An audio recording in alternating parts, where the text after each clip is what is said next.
মালদার বৈষ্ণবনগরে মদের আসরে গুলি চলল, মৃত এক। মুখ্যমন্ত্রী এসপিকে অপদার্থ মন্তব্যের পরেও বদল হয়নি পরিস্থিতি। নিরখরচায় মদ ও সিঙ্গারার না মেলায় গুলি চালালেন এলাকার দাপুটে তৃণমূল নেতা, দাবি পরিবারের।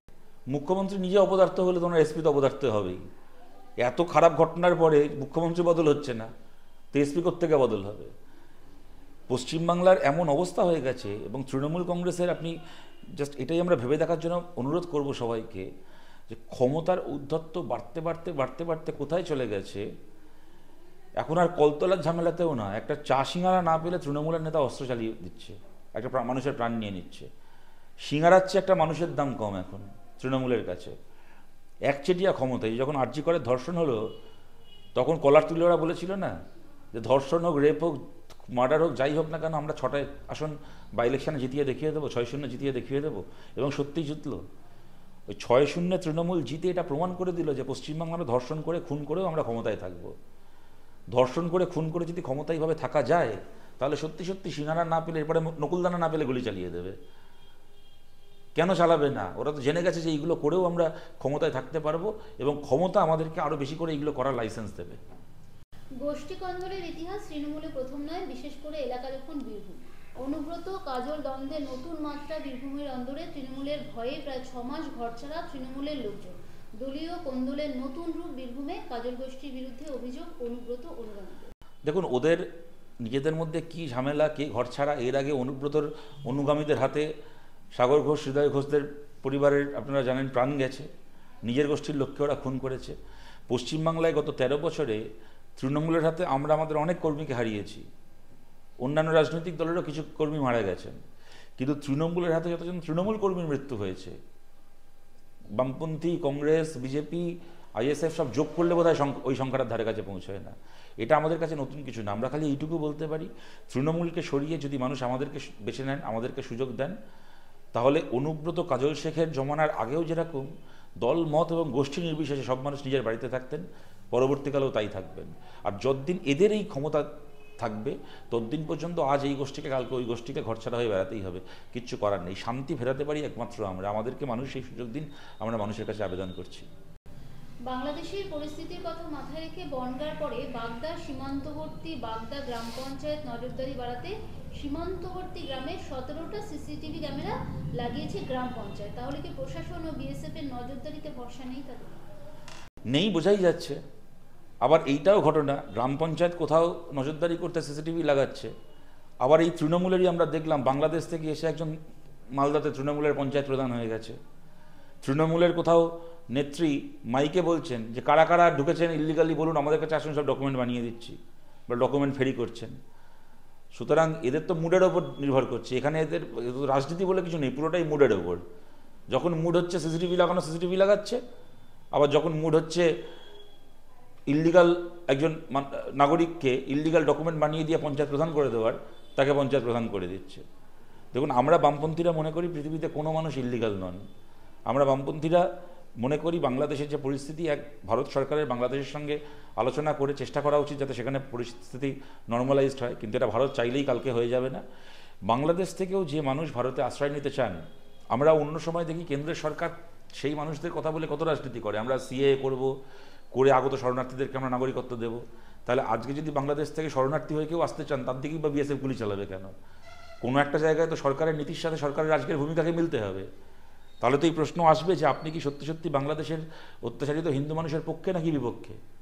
যদি পক্ষেই হয়ে থাকবেন, এদিকে আপনি পার্লামেন্টে সিএ পাস করছেন, ওখানে বাগদা সীমান্তে গুলি চালাচ্ছেন, চোখ রাঙাচ্ছেন, এইটা কেন হবে? শীতলকুচিতে চোখ রাঙাচ্ছেন।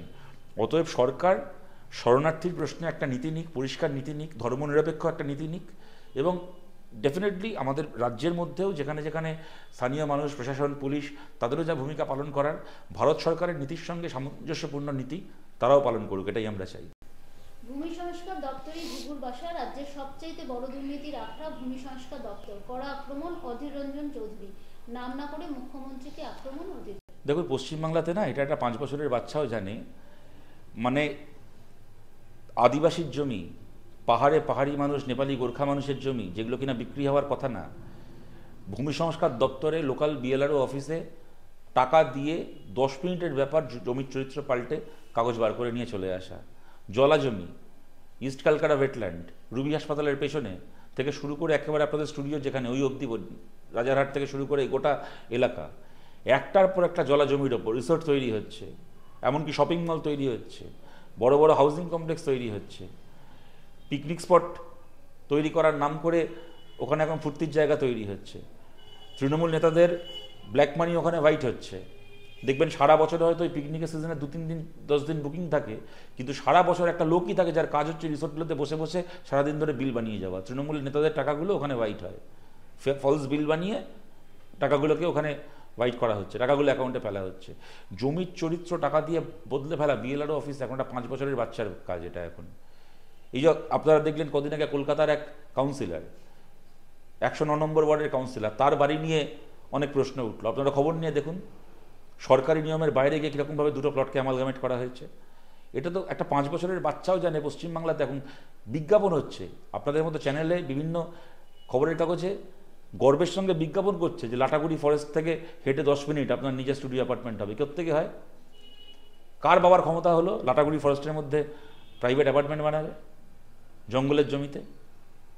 জমির আইন বলে দেউচা পাচামিতে কমিশন বানিয়েছেন মমতা বন্দ্যোপাধ্যায়, কমিটি বানিয়েছেন আদিবাসী মানুষের জমিকে গোটা ভারতে যে আদিবাসী মানুষের জমির অধিকার নিশ্চিত করা হয়েছে গোটা ভারতে, পশ্চিমবাংলায় আদিবাসী জমিকে বেআইনিভাবে বিক্রি করে দেওয়ার জন্য হস্তান্তর করার জন্য মমতা ব্যানার্জি সরকারি কমিটি বানিয়েছেন। সুতরাং পশ্চিমবাংলার বিএলও অফিস এখন ঘুঘুর বাসা বললেও ভুল হয়, ওগুলো এখন চড়াই পাখির বাসা। 5 বছরের বাচ্চারাও গিয়ে ওখানে একটু দানা ফেলে জমির চরিত্র বদলে কাগজটি বার করে নিয়ে চলে আসতে পারে। বিধানসভা ভোটের আর বাকি মাত্র 1 বছর, এখনো দলের মধ্যেই বিজেপি রাজ্য সভাপতি নিয়ে বারবার প্রশ্ন তুলছেন দলের নেতারা। স্থায়ী নতুন রাজ্য সভাপতি কবে? কেন্দ্রীয় মন্ত্রীর দায়িত্ব সামলে সংগঠন সামলাতে পারছে না সুকান্ত মজুমদার বলে অভিমত রাজনৈতিক মহলে। দেখুন ওদের স্থায়ী মানে কি বলবো সভাপতি কবে হবে না হয় ওটা ওদের দলের ব্যাপার, ওদের আভ্যন্তরীণ বিষয়, আমার তো তাই নিয়ে বলার কিছু নেই। কিন্তু এইটুকু বলতে পারি যে দেখুন 2014 সালের পর থেকে বিশেষ করে আজকে 2025 সাল, এই 10.5-11 বছর বিজেপি কিন্তু খালি আমাদের রাজ্যের মূল বিরোধী শক্তি তাই নয়, হ্যাঁ, তার পাশাপাশি এখান থেকে করে এমএলএ এমপি যা পেয়েছে তার পাশাপাশি কেন্দ্রের সরকারের ক্ষমতায় থাকা পশ্চিমবাংলা থেকে কেন্দ্রীয় মন্ত্রী থাকা একটা দল, যাদের হাতে ইডি আছে, সিবিআই আছে, ভিজিলেন্স কমিশন আছে, ইনকাম ট্যাক্স আছে, সব কিছু আছে। একচেটিয়াভাবে একটা রাজ্যে 11 বছর বিরোধী পরিসরে থাকার পরে বিজেপি তৃণমূল সরকারকে ঠিক কতটা বিপদে আসলে ফেলতে পারলো, এইটা নিয়ে আমার মনে হয় প্রশ্ন করার সময় এসছে।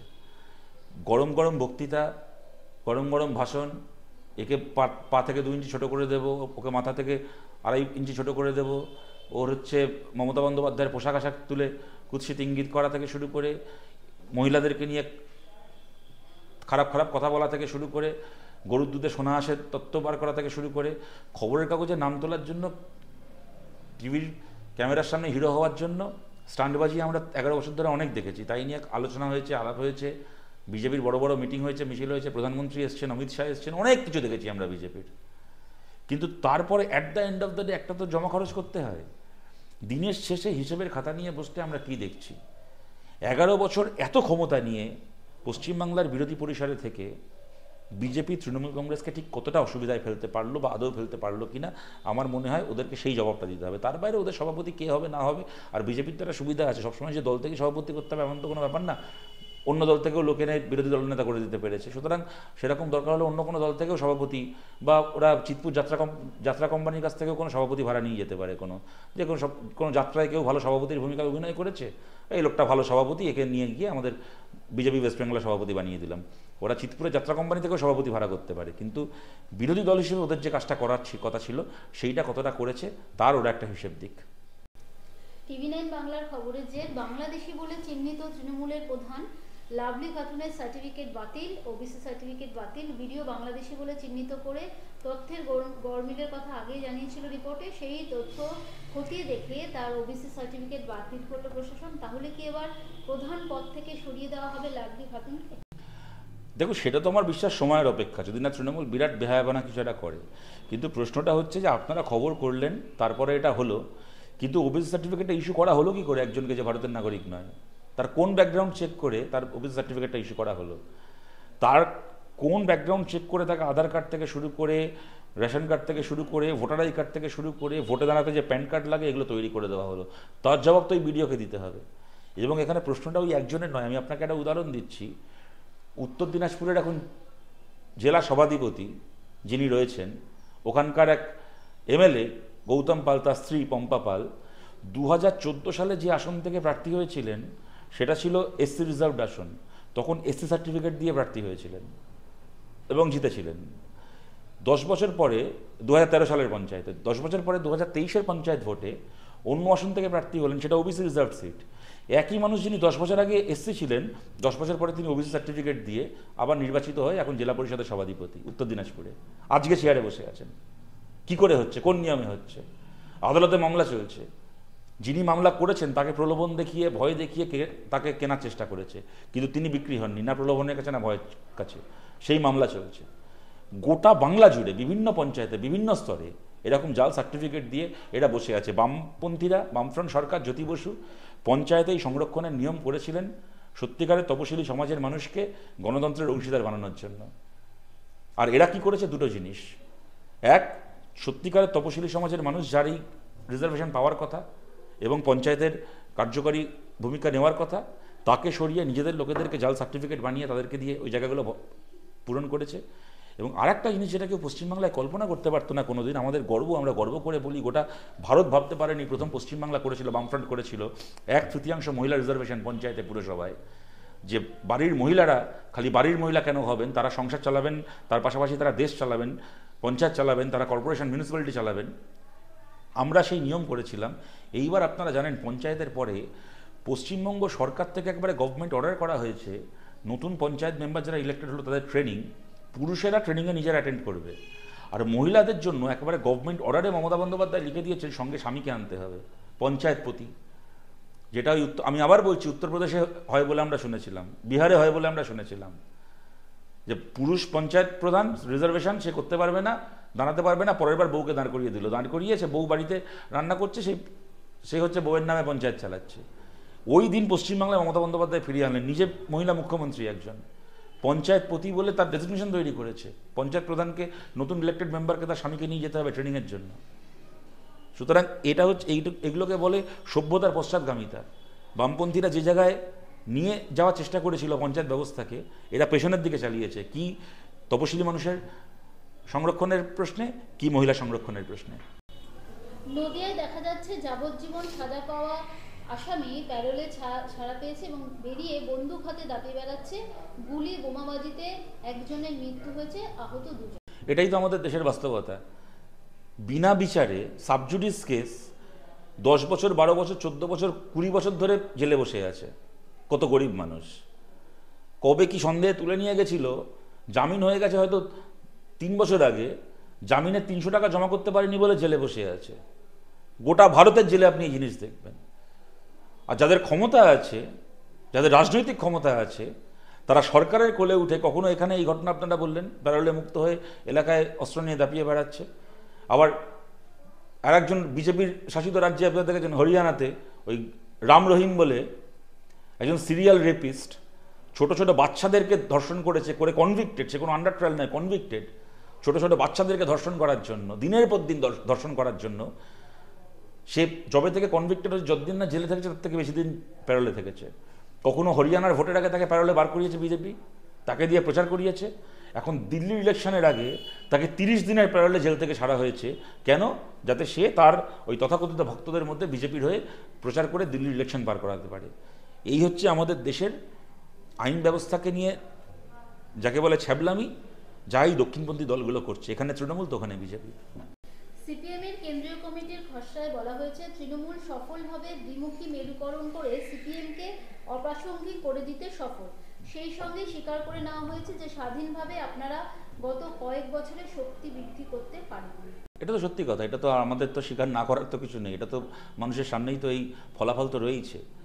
আমাদের একটা তো ব্যাপার রয়েছে, দেখুন আমরা আমাদের পার্টিতে আমরা অন্যকে মিথ্যে কথা বলি না, আমরা আয়নার সামনে দাঁড়িয়ে নিজেদেরকেও মিথ্যে কথা বলি না। যেটা সত্যি সেটা সত্যি, যেটা মিথ্যা সেটা মিথ্যে। এইটা পরিস্থিতি হয়েছে, আমরা এই পরিস্থিতিকে বদলাতে চাই এবং বদলানোর জন্য যা ভারতের কোনো রাজনৈতিক দল করে না, সিপিআইএম একমাত্র পার্টি করে। এই যে আপনি এই যে রিপোর্টটা আমায় কোট করলেন, রিপোর্ট কদিনের মধ্যে প্রকাশিত হবে, আপনি যদি তার আগে পেয়ে থাকেন সে আপনাকে সাধুবাদ, কিন্তু আমি যখন প্রকাশিত হবে ফেব্রুয়ারি মাসের শুরুতে আমিও তখন পড়তে পারবো। ঘটনাটা হচ্ছে গোটা ভারতের মানুষের কাছে আমরা আমাদের যা রাজনৈতিক বক্তব্য পার্টি কংগ্রেসের আগে তা আমরা প্রকাশ করি এবং আমরা সবার মতামত চাই।